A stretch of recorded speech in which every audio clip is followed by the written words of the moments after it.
Jeffrey Goldberg, kryeredaktori i revistës The Atlantic, bëri zbulimin befasues të hënën kur ekipi i sigurisë kombëtare të presidentit Donald Trump e shtoi atë në një bisedë top sekrete mbi sulmet ushtarake në Yemen. Daily Mail ka shkruar se këshilltari i sigurisë kombëtare të SBA, Mike Waltz, e përfshiu Goldbergun në aplikacionin Signal, që shfrytëzohet për mesazhe të koduara. Aty ishin edhe sekretari i shtetit Marco Rubio, sekretari i mbrojtjes Pete Hegseth dhe drejtoresha e inteligjencës kombëtare Tulsi Gabbard. Duhet të jetë e vetë kuptueshme, por gjithsesi do ta them, se kur s'kam qenë i ftuar në një takim të Komitetit të Drejtuesve të Shtëpisë së Bardhë dhe gjatë raportimit tim shumëvjeçar për çështje të sigurisë kombëtare, nuk isha dëgjuar kurrë që një i tillë mblidhet në një aplikacion komercial, ka shkruar ai. Historia tronditëse tregon se detaje operacionale u zbuluan pa dashur. Sekretari i mbrojtjes Hegseth, ish prezantuesi Fox News, tani po hetohet për këtë dështim. Pete Hegseth, sekretari i mbrojtjes, më kishte dërguar një mesazh mbi planin e luftës në orën 11:44 të mëngjesit. Bombat filluan të binin në Yemen në orën 14:00, ka shkruar Goldberg. Goldberg ka shkruar se në fillim s'mund të besonte që këshilltari i presidentit Trump për sigurinë kombëtare do të ishte aq i pamatur sa të përfshinte kryeredaktorin në diskutime të tilla.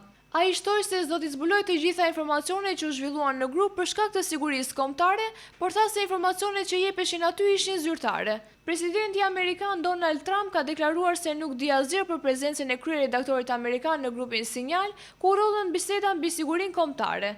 Nuk di asgjë për këtë. Ju po më tregoni për herë të parë këtë, shprehur ai.